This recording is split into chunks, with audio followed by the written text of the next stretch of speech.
Tonight on 7 News, the hunt for an arsonist. Dozens of Perth Hills residents evacuated from their homes. The danger may be over, but the firebug is still out there. Breaking news, chaos in Caracas. Donald Trump confirms large-scale airstrikes on the Venezuelan capital. The leader captured. The twist of fate that saved an Australian teenager from the Swiss ski resort disaster. Bringing in the big guns, heavily armed Ashes police to protect cricket crowds. And Steve Smith bats away retirement talk on the eve of the final Ashes test. Live from Perth, this is 7 News with Tina Altieri. Good evening. We begin with breaking news tonight. Venezuela under attack by the United States of America. President Donald Trump confirming in the last half hour the US has carried out a large-scale strike on the capital, Caracas. Several explosions rung out near a major military base about 3 hours ago. Videos there posted to social media show fires raging and thick plumes of smoke. Rebecca Petroska has the very latest from the newsroom. Beck, what do we know? Tina, President Donald Trump has taken to social media platform Truth Social and made claims that America has captured Venezuelan President Nicolas Maduro and his wife. He says the pair have been flown out of the country. Tensions have been building for weeks between the two over drugs. Earlier this week, Donald Trump threatened ground strikes and it finally happened tonight. A state of emergency has now been declared in Venezuela. Trump says a media conference will be called at his Mar-a-Lago estate later today in about 6 hours' time. Tina? Rebecca, thanks for that. Fire investigators fear an arsonist could be targeting the Perth Hills after 2 suspicious bushfires risked lives and homes. Firefighters were battling a blaze in Boyer when the call came through that another inferno had sparked just down the road. Rachel Tassica reports. A wall of flames heading straight towards Emma Brown's home. The young mother stayed to defend her Boyer property as the fire closed in just after 5 yesterday afternoon. This is how close she came to losing everything. Her property's fire system melted in the heat. All Emma could do was arm herself with a garden hose and hope the firebreak held up. It did, as firefighters formed a last line of defence. Planted themselves on most of the houses. And they were all around. They put out a few spot fires over there and up there, so it was good. Emma's home was saved, but the fire destroyed her trampoline and gazebo. Did an outstanding job in pulling it up and limiting the damage that occurred. They worked extremely hard through arduous conditions. It was a nervous few hours for residents on Sandover Road. It's an old house. It'd go up like a matchstick. Angeline didn't take any chances. She packed up and fled. And I saw the smoke in my direction and just headed home, grabbed all my stuff. I watered the garden, cleared the gutters, just, hoping that will help. More than 140 firefighters worked on the ground and in the air. Been here 40 years and we've had some pretty close ones, but, this is the first time we've actually packed a bag. It's believed the fire was sparked in an old quarry area. While firefighters were busy battling the Boyer fire just 2 kilometres away here in Coongamaya, another fire broke out early this morning. Both are being treated as suspicious. Tonight there are questions whether this was the work of a firebug targeting Perth's Hills. The way it started, fire investigation and the arson squad will investigate further, but from reports at the moment it's a deliberate fire. Rachel Tassica, 7 News.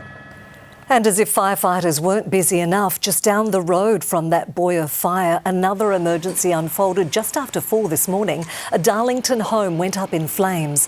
A mother and her adult son managed to escape the inferno, but their home was destroyed. Fortunate because we were in a watch and act area already for the bushfires. They had some gear already there, essentials, their photos and that packed, from what we understand. So fortunate they got their real treasured items out. The cause is believed to be accidental. Well, the first stories of loss and survival are emerging from Switzerland's ski resort tragedy. Among those grieving and laying flowers at the scene, an Australian teenager whose friends died in the inferno. Tonight, investigators have confirmed sparklers used in celebration were the catalyst for the disaster. Ben Downey reports from Crans-Montana. Flowers and candles line the street of this luxury ski resort. A memorial growing by the hour, and for this 17-year-old Melbourne student, the pain is overwhelming. I saw 2 to 3 bodies being brought out, burnt, and some, I think, passed as well. Yaron Levy was meant to be inside the bar that night until a text changed everything. Around 1:30, that was about when the fire started, and that's when I got the message from a friend saying it's exploded. He raced back to the scene. Then I started calling all my friends that were here. About 10 of them were here, but none of them were picking up, and I was just standing in front of the red tape, just shocked, traumatised by what happened, just hoping for my friends to come out alive. 2 now confirmed dead, 3 critically injured, and 6 missing. If they could give me some information, I would love to hear anything. That desperation shared by hundreds of heartbroken families in Crans-Montana. There is no words to describe what you can feel. Survivors recounting the horror inside. Terrifying. I saw people burn people on the ground. The 19-year-old says flames swallowed the basement club in seconds, yet even through the chaos, one detail is clear. No explosion, fireworks on champagne bottles set fire to the roof. All caught on this video, recovered from his brother's phone, who's now in an induced coma. As a parent, you are not expecting to send your sons or your child into a death trap. 40 are dead. The first victim named Italian golfer Emanuele Galoppini. On social media, relatives are pleading for help to track down loved ones. Among the 119 injured, a French footballer airlifted to Germany with severe burns. Patients are spread across hospitals around Europe. The majority are Swiss, with others from Italy, Poland, France, Serbia, Belgium, Portugal, and one Australian receiving treatment. For as many people here paying tribute to victims, there are those expressing sadness for Crans-Montana, a place synonymous with joy and celebration that they fear will be changed forever. As the scale of this tragedy becomes clearer, so does the anger. With questions over the venue and whether it was safe. Who do you blame? The bar. A mountain paradise marked by a disaster that should never have happened. I think it will never be the same, this place. For families, the wait for answers is slow and painful. Authorities now say it could be a matter of weeks until all the bodies are identified, with specialist crews being flown in deploying the same victim identification techniques deployed during the 2004 Boxing Day tsunami. Here in Crans-Montana, though, attention is turning to how this happened and the bar at the centre of it. The couple who own it are French nationals, popular here in the local hospitality industry, and say every safety protocol was followed. But authorities, Tina, well, they're no longer ruling out criminal charges. Thanks, Ben. President Donald Trump has warned the US is locked and loaded, willing to intervene in growing unrest in Iran. Demonstrations are intensifying on the streets as Iranian officials make threats of their own. An uprising on the streets of Iran. Violence and anger spreading for a 6th day as the currency collapse and high inflation sends the local economy into a nosedive. Protesters targeting a police station in Asna. Officers reportedly responding with live fire. Despite the growing unrest, there are yet to be mass crackdowns. People are dissatisfied. We are at fault. But as the Iranian regime plays down the clashes, this from the US president, warning that if Iran kills peaceful protesters, the United States of America will come to their rescue. We are locked and loaded and ready to go. Immediately rebuked by Iranian state media and a spokesperson for the supreme leader, Trump must realise that US intervention in this internal matter will lead to destabilising the entire region. At least 6 people have been killed, including this 18-year-old man. Mourners at his funeral fighting off members of the Basij militia who tried to steal his body. Tensions tonight showing no sign of easing as one anti-government activist says Trump's message has only emboldened their cause as this protest, spawned by poverty, quickly turns political. In the United States, Taylor Aiken, 7 News. A coal miner who had been trapped a kilometre underground for more than 27 hours in central Queensland has tragically died. 2 workers were saved after the roof of the mine caved in yesterday. Confirming the death, Resources Safety and Health Queensland said the loss of life in mining operations is unacceptable and a thorough investigation will be carried out. There have been 2 deaths in the open cut section of the site in the past 5 years. Well, the usually parched, barren towns of outback Queensland are tonight flooded with roads closed and rail lines underwater. Some areas received up to a year's worth of rain in just a week. And now a tropical low is threatening to turn into a cyclone. In the heart of Queensland's outback, floodwater closes in on Winton, the town of fewer than 1,000 people waiting and watching the river peak. And the threat isn't over. We're still waiting for more water to come there in the next 24-hour period. Further north at Normanton in the Carpentaria Shire, the only way to get supplies into town is by boat. We did about 45 pallets yesterday in the Normanton from the Critters camp. Local butcher Troy Gallagher is doing what he can, even trying to save stranded cattle from croc-infested floodwater. Further south, this is Grays Creek near Greenvale around lunchtime today. The sunburnt country soaked after more than 1 metre of rain in 7 days. Graziers fear livestock loss could be in the tens of thousands. But now the threat of a cyclone looms. In the next 7 days, there's only a very low chance of a tropical cyclone off the Queensland coast, but obviously the heavy rainfall risk will continue regardless of that. The Weather Bureau is forecasting heavy rain and showers over the weekend, up to 100 millimetres by Sunday night, the heaviest falls between Townsville and Mackay. Rachel Baxter, 7 News. Security has been ramped up for the Ashes test, kicking off at the SCG tomorrow with more police patrols planned. Chris Maher is there. Chris, they're certainly determined for a fun and safe end to the series.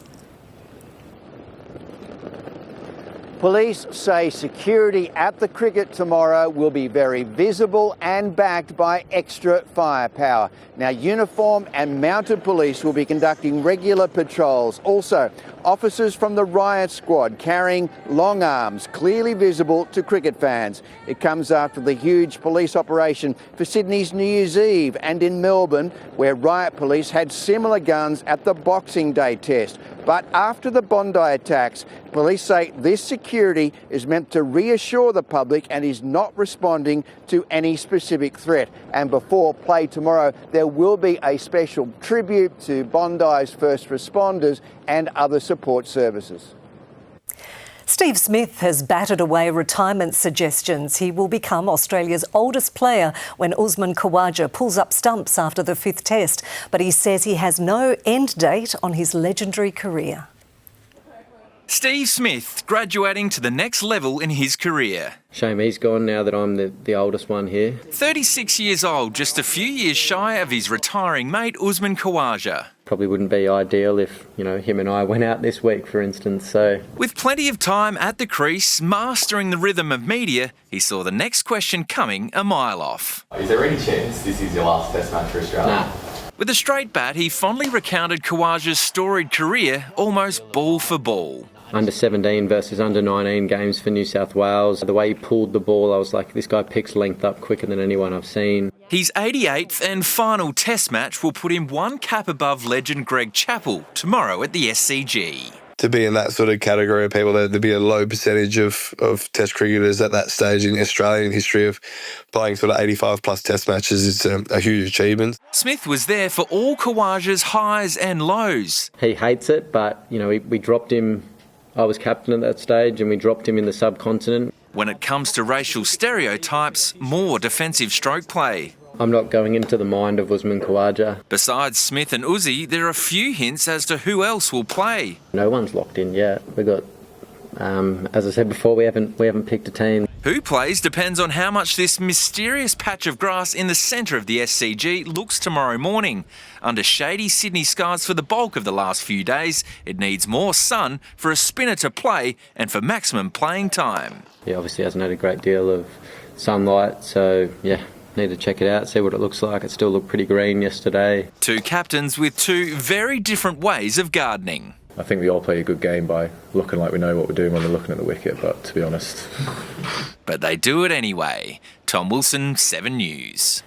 One of Perth's busiest bridges, used by 200,000 vehicles a day, is at risk of catastrophic infrastructure failure. A secret report by the Water Corporation found hundreds of pipe hangers on the Narrows Bridge need urgent repair. The majority of the brackets are badly corroded and 20 years past their service life. Despite years of warnings and a pipe failure back in 2023, no replacement work has begun. The state government insists work is not overdue. Well, the search for a missing snorkeler off Ledge Point is entering its third day. The 32-year-old was diving for crayfish with a group of 3 friends on New Year's Day when he disappeared. The extensive operation was scaled back yesterday, but Lancelin police are still searching the beach. Local patrols are likely to continue all weekend. WA's most popular baby names have been revealed. Some old favourites have made the list once again, as well as newcomers. Rebecca Petroska explains. The results are in. WA's Births, Deaths and Marriages has released its list of the state's most popular names for 2025. For the 5th year running, Isla holds the crown as the top choice for girls, followed by Charlotte, slipping from equal first the year before. Grace came in third, one of the new names to make the top 10, along with Hazel and Sophia. Olivia and Amelia rounding out the top 5. Classic names Lily, Mia and Matilda also holding strong.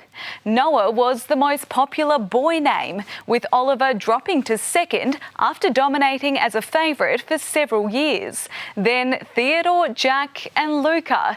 Traditional favourites Henry, Charlie and Levi all remain popular. William was one of the newcomers, rounding out the top 10. More than 33,000 babies were born in WA last year, almost 8% more births than 2024. And our favourite Amelia is here for a look at your weather forecast. And Millie, wasn't it an uncomfortable night? Oh, it really was, Tina. Probably a few fans and aircons going. It was a really warm night. The coolest it got to was 22 degrees, and that wasn't until 6 this morning. That is about 4 degrees warmer than usual for this time of year. Our max today was 32.7 just after midday. Almost 10 degrees difference in daytime temperatures across Perth today. Baldivis reached just 26, but inland it was much warmer, 35 at the airport, and Bullsbrook reached 36. We won't see too much variation in conditions over the next few days. A trough is broadening as it moves east, and it'll linger into next week. So that means some pretty perfect January weather is on the cards. I'll tell you exactly what's in store right after sport. Tina? Thanks, Millie. Up in 7 News next, shot dead in the street. A teenager left to bleed out on a footpath. Where it happened next. Mexico rocked by a deadly earthquake. We'll have the latest on the search for survivors. Why Bali is still the top holiday hotspot for WA families. And unlocking the secrets to just how a cricket ball moves. The UWA students helping players bowl better. That's later. We have an update now on the condition of cricket legend Damien Martyn. A family spokesperson has told 7 News the former Australian batsman has spent the past few days undergoing exhaustive tests, but the results are hopeful. The 54-year-old has been in an induced coma with meningitis at the Gold Coast University Hospital since falling ill on Boxing Day. He remains in hospital tonight and is being monitored by doctors, but the family is optimistic after his latest results. A teenager has been gunned down in the back streets of Melbourne, just metres from the front door of a police station. The first officer was on the scene in under 60 seconds, but it was already too late. Ambushed at midnight in the heart of Fitzroy, a teenage boy shot and left to die on a footpath, his killer opening fire from a car window. They've driven past, fired 2 shots, driven off. Moments before the deadly shooting, the teen victim and another male were captured on police security vision walking outside Fitzroy Station. Shortly after, the boy was shot in the head, killed instantly. Why they're out there, I don't know. They're not moving in any sort of hurry. Detectives say it was targeted, but they don't know why. It wasn't a gang, it's just the activity they get up to, and it was payback. And I know one of the other lads that were there, and he had to run away. The boy's family and friends arrived a short time later. They live just a few hundred metres away. Today, flowers were laid at the scene, tributes for an avid basketballer loved by his community, which is tonight trying to process the loss of a son and a brother. Geordie Wright, 7 News. At least 2 people have been killed after a 6.5 magnitude earthquake rattled Mexico. It struck near the country's Pacific coast at a depth of 35 kilometres, causing widespread damage and sending locals scrambling for cover. The tremor even interrupted the country's president during her first press conference of the new year. Brief but fiercely powerful.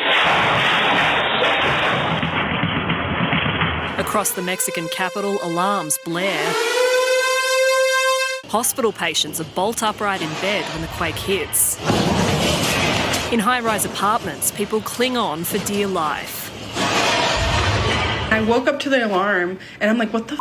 This is not the sound of my alarm. This tower swaying violently, water from a pool spraying onto the street below.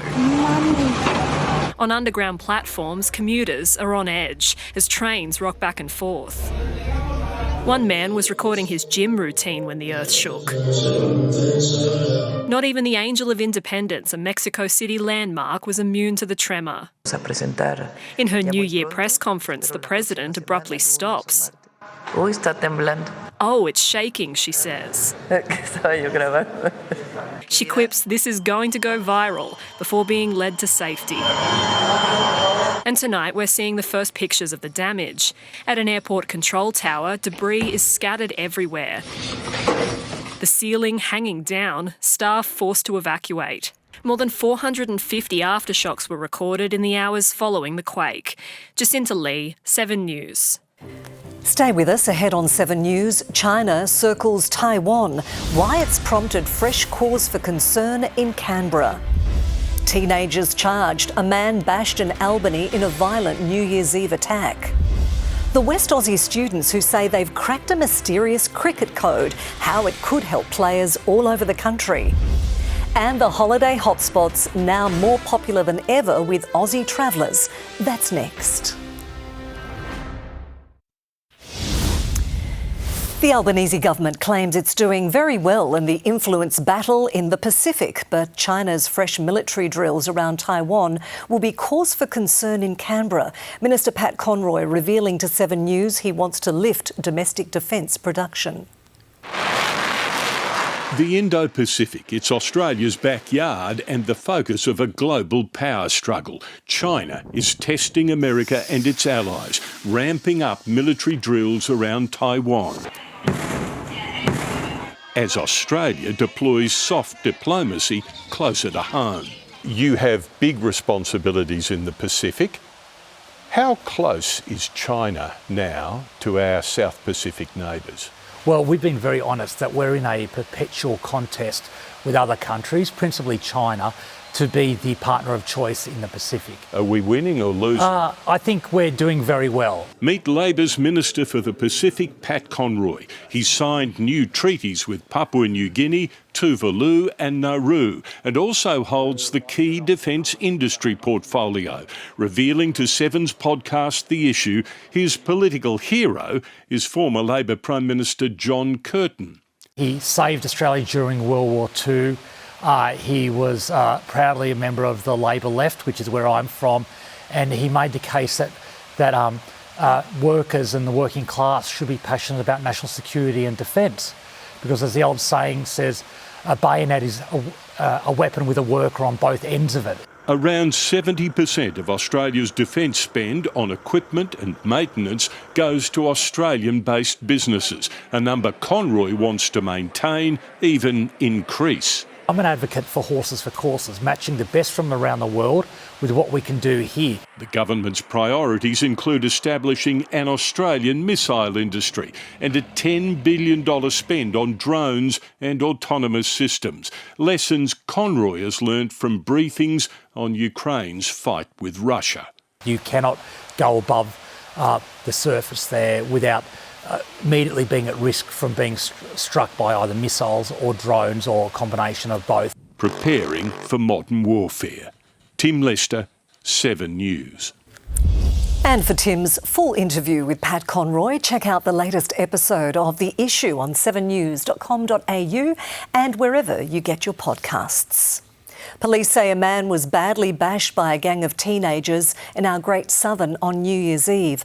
The violent incident allegedly unfolded just before 11:30 Wednesday night on York Street in Albany. The 58-year-old man was rushed to Albany Hospital with serious injuries. 3 boys aged 13, 16 and 17 have been charged. Well, mystery, magic and a fair bit of myth. For decades, nobody's quite understood exactly how a cricket ball moves the way it does in the air. But a group of WA engineering students believe they've cracked the code, producing real data to help cricketers all over the country. Sam Haberland explains. It's produced some of the sport's most iconic moments. First ball. Bale is off. He's bowled him. And now, a group of cricket-mad engineering students are attempting to bottle that magic. This project has really been about figuring out how bowlers can optimise the lateral motion of a ball when it's in the air, whether it's a pace bowler or a spin bowler. The team at UWA have built a high-tech net to work out exactly how to bend the ball in flight. They set up 2 cameras, one overhead and one behind the bowler, before hurling down around 1,000 deliveries. The net has been constructed to produce a controlled environment. As you can see, it's indoors. There's no wind, there's no clouds, so that we can nail down into a few different controlled variables such as seam angle, ball roughness and delivery speed. Their findings came with some big surprises. It's not just about ripping it harder. I found that the angles of the ball impact the drift of a spin bowler more so than the rotational speed, which completely contradicts what spinners in the cricket community believe. For the quicks, swing barely changes with pace. Instead, the sweet spot is a seam tilted at about 30 degrees, pointing just towards the slips rather than straight down the pitch. We can take the science that we've developed to figure out advice that we can give the bowlers about adjusting the seam angle, adjusting the delivery, adjusting the speed in order to maximise the performance. The next step, developing an app, allowing cricketers across the country to perfect their technique. Any sort of data that calibrates the amount of swing that a bowler can get is fantastic. If it all works, what started as a university project might just be the key to unlocking Australia's next king or queen of spin. Sam Haberland, 7 News. Aussie holidaymakers are favouring Asia over America when it comes to booking an overseas getaway. Here's aviation editor Blake Johnson. It is a big terima from 1.7 million Aussies who enjoyed a trip to Indonesia last year, most of them going to Bali. That was number 1 on our destination list ahead of New Zealand and Japan, up 14% on the previous year, thanks in part to a strong dollar against the yen. The number of trips to the USA is down 1%, possibly a combination of politics and a rough exchange rate there, China rounding out the top 5. Then it was Thailand with another big jump in Aussie arrivals, the United Kingdom and India. But have a look at Vietnam, up 17%, officially our new holiday hotspot. 500,000 of us saying Xin Chao from Hanoi to Ho Chi Minh City. Fiji was our 10th most popular place to take a break. Expect a jump this year in the Philippines and perhaps Sri Lanka as new Jetstar services are established between those countries and ours. Now, there are predictions our dollar could strengthen this year as interest rates around the world go in different directions. If ours go up, though, that might wipe out any potential exchange rate savings. Well, we've been told it could be just as good as medication. Up next, why pounding the pavement could keep anxiety and depression at bay. Sam Kerr shares the first photos from her top-secret Perth nuptials. Left hanging, the game day stunt that was anything but a touchdown. And coming up in sport, 2 green for Todd Murphy, but does Cam get the green tick? The Ashes contenders make their final pitch. Plus, will there be a wild card for Australian tennis's wild child?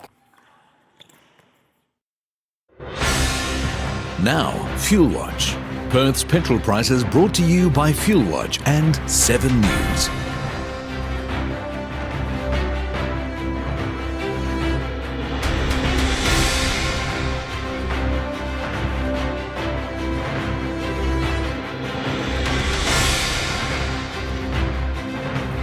The first official photos have dropped of Sam Kerr's Perth wedding. The Matildas captain shared 2 pictures to her Instagram this afternoon, including one where wife Christy Mewis is pictured in a second wedding dress on Kerr's shoulders. The happy couple tied the knot in the Swan Valley on New Year's Eve.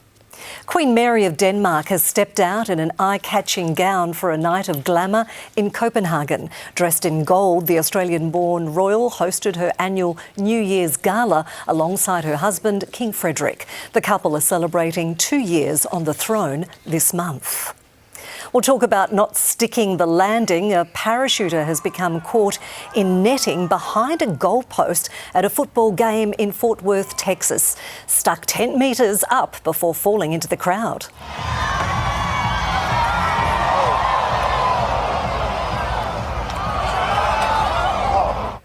Incredibly, no one was injured. Only 3 of the 5 parachuters landed on the field, with the final jumper missing the stadium entirely. We know a good walk clears the head, but a new study has found it can be just as effective as medication in reducing mild cases of anxiety and depression. Researchers believe regular guided nature experiences are a game changer for mental well-being and should be prescribed by doctors.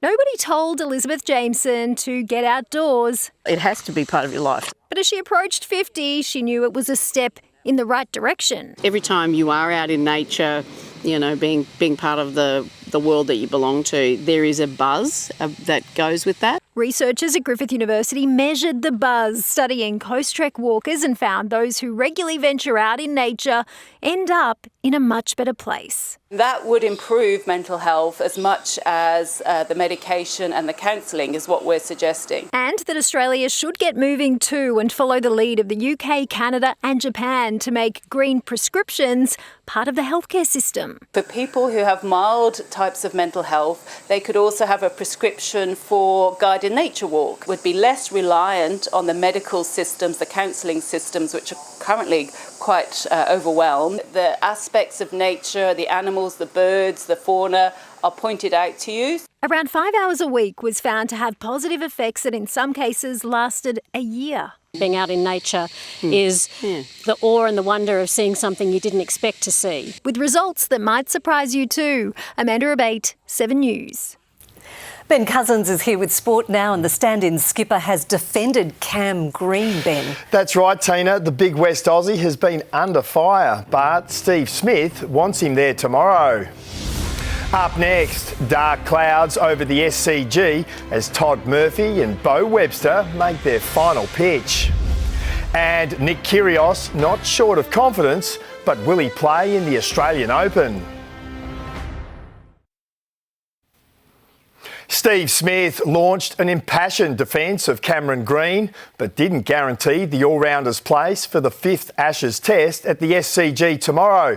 The stand-in Australian skipper was coy on the makeup of his team today, with all options on the table. Grey skies for much of the day in Sydney, with showers predicted tomorrow. Not the full-blown sunshine ground staff hoped would help remove some of the green tinge from the SCG pitch. All anyone wants is to avoid another two-day disaster. We try and act like we know what we're doing when we're looking down at the pitch and rubbing it and, knocking it. Like, no one really has a clue, to be honest. It'll have a big say on Steve Smith's final team. Not that he gave anything away.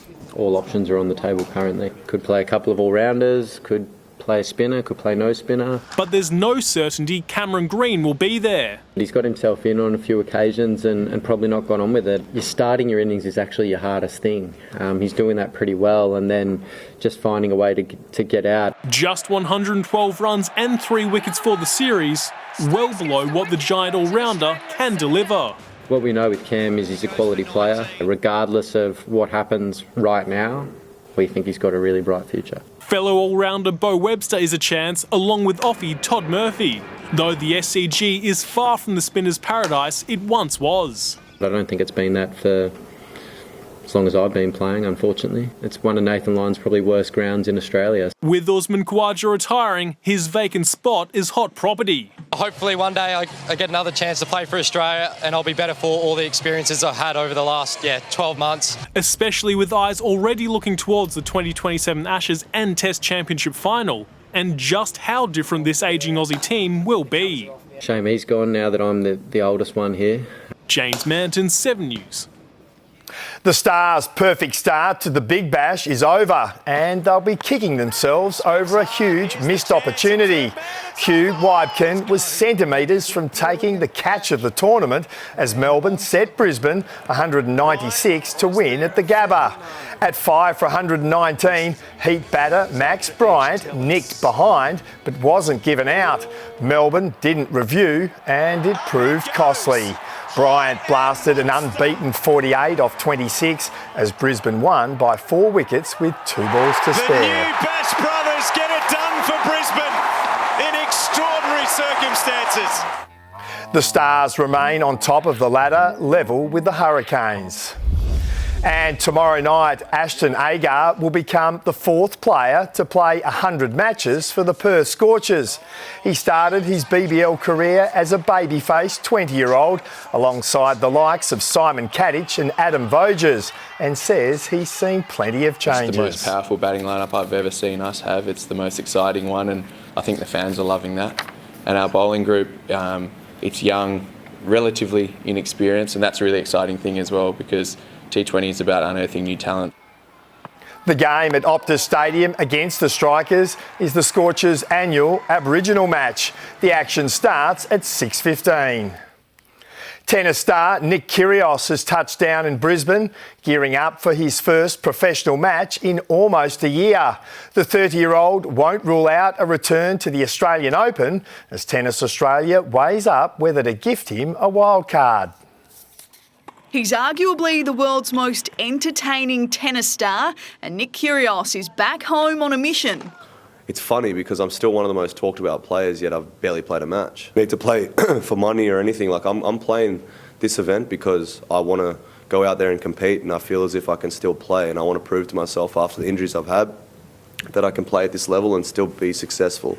The 30-year-old will play in front of a sold-out crowd in Brisbane. Tomorrow's doubles with Thanasi Kokkinakis, his first professional match since March last year. I don't care what my ranking is, I don't care what titles I win, I just want to go out there and give the people a good show. And that's ultimately, I guess that's what I'll go down as an entertainer and someone who just was a bit of a chaotic mess, but an entertainer at the end of the day. He puts tennis on the map really well, so I think it's good to have him back, and hopefully he can stay for the rest of the year. The Australian Open just 2 weeks away. Kyrgios currently not listed, but a wildcard entry isn't out of the question. I'm going to get through this week first, and whatever AO brings, but that's 2 weeks away. I don't know what could happen between now and then. They're paying good money to be there. If I'm not able to give them that, the Kyrgios experience, then I would genuinely rather give it to someone that earned the wild card. Kate Massey, 7 News. Adam Griffiths says the Perth Glory can feel the momentum building despite a loss to finish their trip to Melbourne. Trent Osler landed the first blow for the Glory last night against the Victory. The home team scored the next three, Spanish star Juan Mata assisting in two. Here's Mata. Juan Mata, Santos! And it was another costly giveaway. The 3-2 loss has sent the Glory back down to ninth on the ladder. They take on the Mariners next at HBF Park. No Josh Giddey, but that didn't stop the Bulls from soaring in the NBA today. If you're going to try, you better try hard. Matisse Bozelis may have wrapped up the dunk of the year with this huge poster in Chicago's 121-114 win over Orlando. Oklahoma City Thunder made it 4 wins on the trot, extending their record to 30-5 with a 37-point thrashing of the Warriors. And Giannis Antetokounmpo sealed the Bucks' 1-point win over the Hornets with an alley-oop with seconds to play. And that's all in sport this Saturday. Tina, bring on the cricket. Here. Thanks so much, Ben.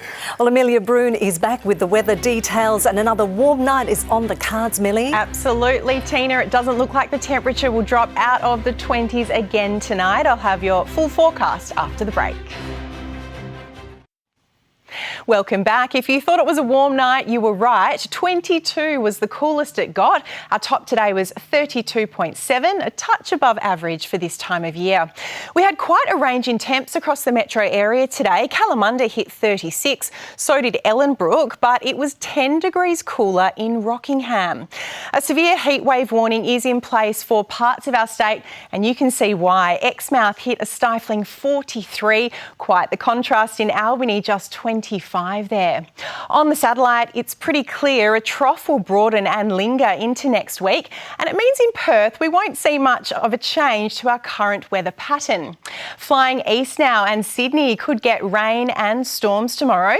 Cloudy in Melbourne, a possible shower in Brisbane, 29 degrees there.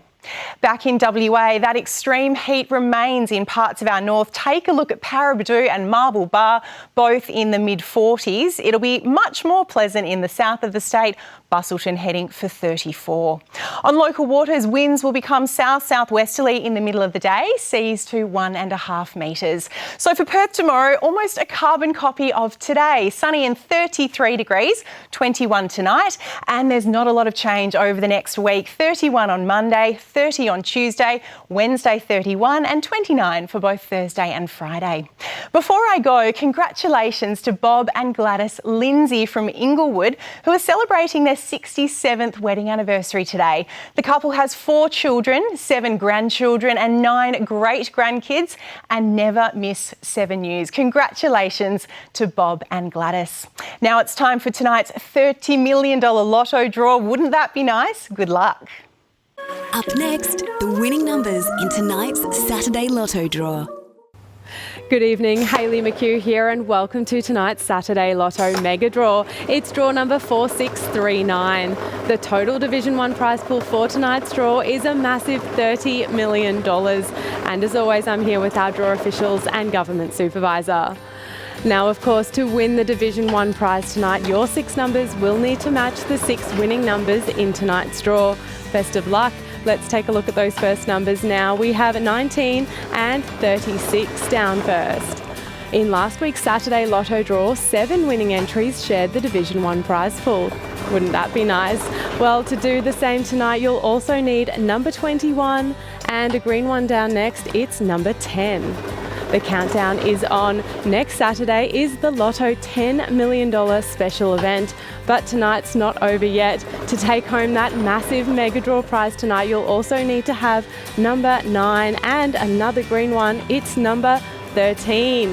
Let's recap those winning numbers. We have 19, 36, 21, 10, number 9 and 13. Our first supplementary down is number 39. And that last lucky number tonight, will it help you out? It's number 2. Remember, you can also check your entry in-store, online or on the app. Congratulations and good night. Well, we're in for a feast for the eyes in our skies tonight. A wolf moon, which is the first full moon of the year. What makes this one so special is its size. Now, it'll appear almost as big as a supermoon, and you'll be a chance in to see it when the sun goes down. Should be beautiful. And that is 7 News for now. I'll be back with evening updates, and for the very latest, head to 7news.com.au. Stay with us now for Animals Aboard with Dr. Harry.